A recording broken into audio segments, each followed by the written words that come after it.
welcome back to Black Star Dove. Welcome back to my channel. Well,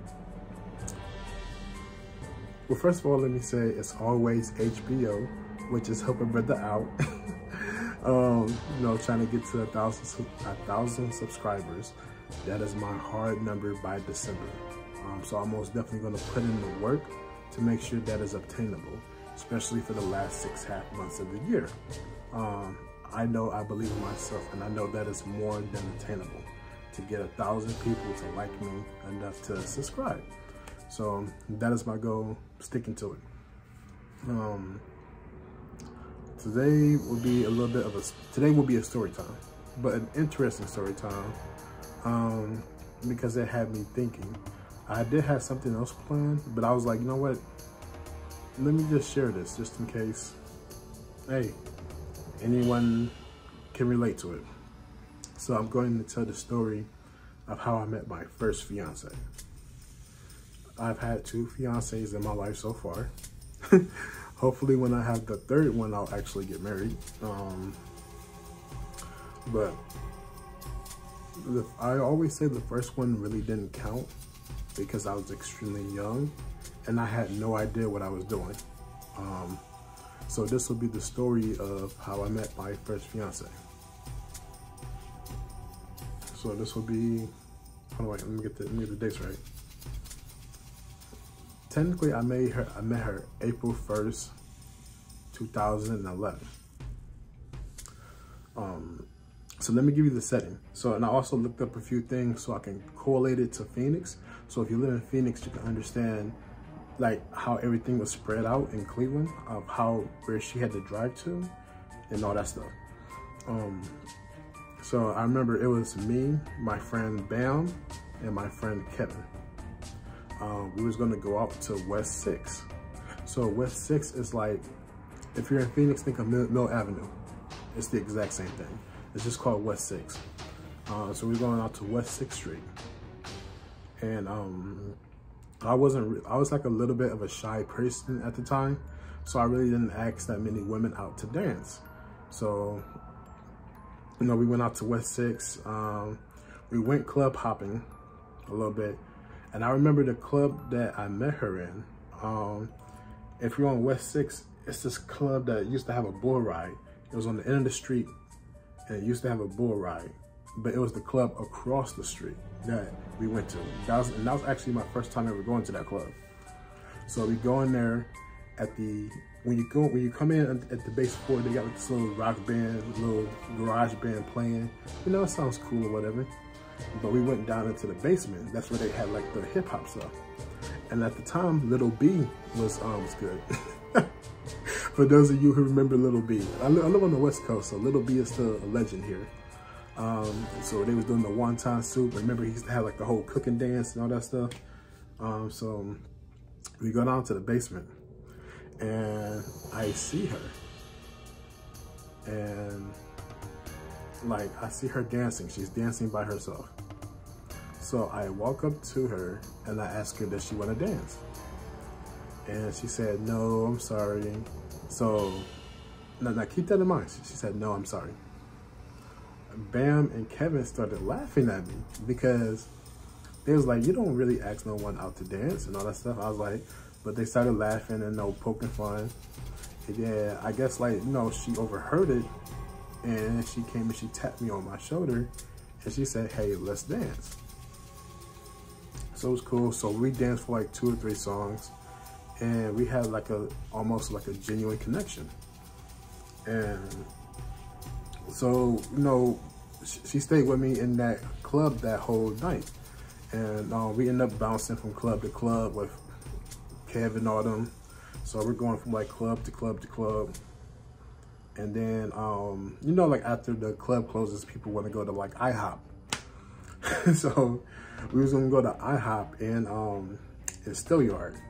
So I'm trying to think of a correlation in Phoenix.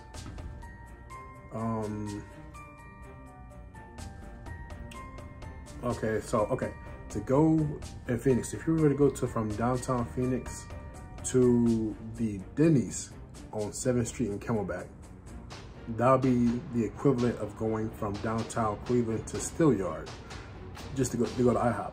So we went there and we having a good time, all that stuff.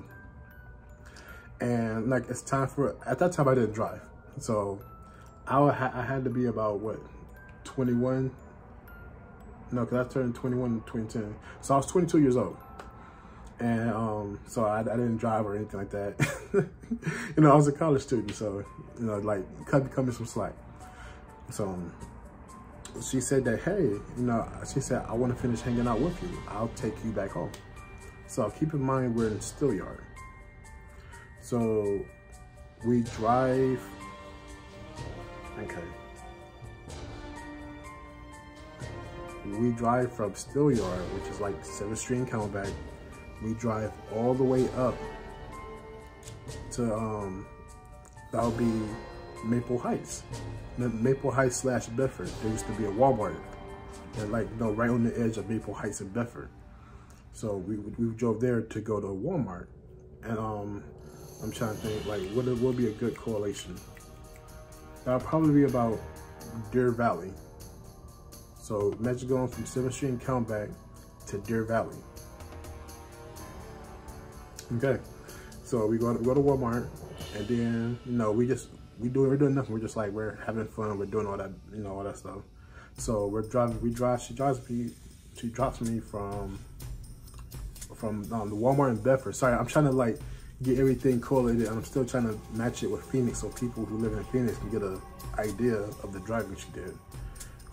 So we go from the Walmart in Bedford all the way to pretty much Shaker Square. If you go to Shaker Square, if you from Cleveland and been familiar with Shaker Square, on the outside of Shaker Square in Cleveland, there's like this, it's this McDonald's that's like open 24 hours. So it's like on the south side of Shaker Square. So she pretty much drove to Shaker Square, sorry about that, because that's where Bam lived. So boom, she drove there, and then when she was getting ready to drop me off, she said, hey, let's go watch the sunrise. Sure, whatever. So like now, familiar for my people in Phoenix, that'll be from, like I said, from driving from Deer Valley to Goodyear. So she drove from Deer Valley to Goodyear to drop me off at my friend's house. But at the last moment, when I was actually at my friend's like house, she said, let's go watch the sunrise. Okay, cool.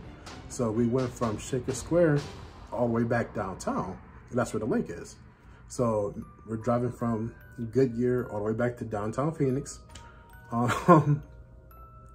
So we drive down, we watch the sunrise. It's a beautiful, on Lake Erie. It was amazing.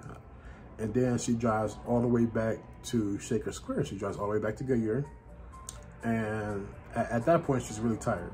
So I invite her inside my friend's house, and we fall asleep. Like we just fall asleep in the bed, like, you know, nothing happened or nothing like that.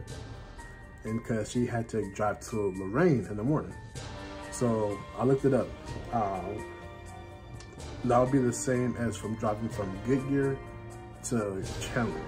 According to Google Maps, that is a 45-minute drive from Goodyear to Chandler. So where she had to drive from in Shaker Square to Lorraine was a 50-minute drive. So, because that's where she lived. So imagine we just did all that driving, and now in the morning she has to wake up and drive all the way back to Chandler. She has to drive all the way back to Lorraine, from Shaker Square to Lorraine. And that was like a weird phenomenon, because that, like I said, like that ended up becoming my first fiance. We had such an amazing time that night, and it almost didn't happen, because when I asked her to dance, she said no. And it took my friends making fun of me for her to be like, yeah, let's go dance. And then we hit it off. It was amazing. The only problem was, like I said, at the time I was 22 and she was 29. We was at two different stages in life. So, you know, I was in college. I was struggling, you know, financially and all that stuff. And she had a nice little job for her. She used to work at this as a program director for this station, and on the weekends she also did a little bit of DJing. And man, it was just, I'm trying to describe it because like I'm trying putting it in words, but it didn't feel like much. But it's still like one of those things that I always think back and listen to in my mind, because I'm like, you know, I literally, we could have just been a bump in the road. Hey, do you want to dance? No, I'm good. Okay, boom, we're off. But although that strange events happen, and then like I said, we end up, you know, being my fiance. Like I said, in the end, it didn't work, mostly because of the immaturity of me at that time. And like I said, we was in 2 different stages in life, and I really couldn't like provide or do anything for her. So, you know, it is what it is. But like, just the way that we met was always very special, and I've always remembered it because I was like, oh, that was like some real Disney shit. But on the plus side, matter of fact, I forgot what video it was, but when I explained how the whole quote unquote kidnapping thing happened, and then the pizza man came and all that stuff, this is the exact same woman that I was speaking of. I'll figure out which video that was, so that way I could link it and then you could listen to that story. But man, like sometimes I really just still think about it. And the funny fact is that she lives here in Phoenix now. Of course, like I'm pretty sure she's really happy in life. You know, like I hit her up every once in a while, but it's not like, you know, trying to do anything. Because I really just remember that night and how special it was, and how we really could have just been 2 ships passing in the night. But it turned into so much more just off that one night. So I say this to say that, like, you know, I don't know, like, just, you never really know with someone. You never, like, that chance encounter could have meant so much. And it could have swayed my life in so many different ways. Like I said, that was my fiancée at one point. I was trying to marry that woman. We had I'm not gonna say an amazing relationship, because there was a whole lot of immaturity because of me. It wasn't like, it was immaturity money-wise. Like, I didn't understand how to provide as a man at that stage of my life. You know, it was always, oh, we're having fun, I'm with my friends, we're playing video games. I was never really the club type. I wasn't a cheater or anything like that. I was just straight up money-wise immature. All right, sorry about that. And that took a great toll on her, because she was, you know, giving me money, taking care of me, taking care of all the bills. Like, so, you know, I always said to myself, one day when I have like $1 million, I'm just gonna go and break her off 100,000 to let her know I did appreciate her during that time in my life.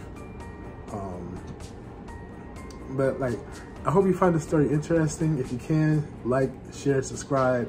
Other than that, take care. I love you. Peace.